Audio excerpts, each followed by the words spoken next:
In this short video, I'll show you how to send Solana from MetaMask to a Solflare wallet.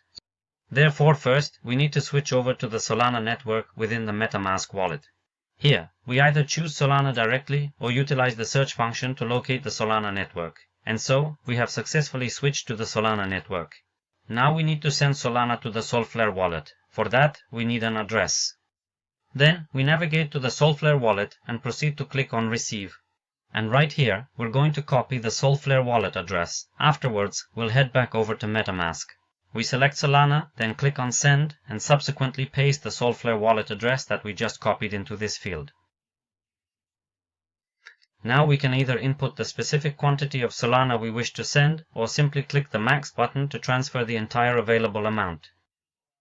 In this instance, I will input 0.01 and then proceed by clicking Continue. Following that, we will be presented with the comprehensive details of our transaction here.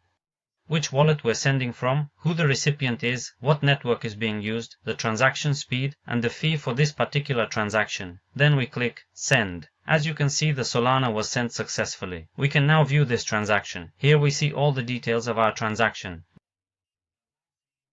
Next, let's go back to MetaMask and close this window. Then, we'll switch over to the Solflare wallet.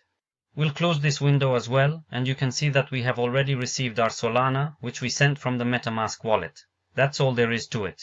In this video, I showed how to easily send Solana from a MetaMask to a Solflare wallet. Should you have any further questions, feel free to leave a comment below this video.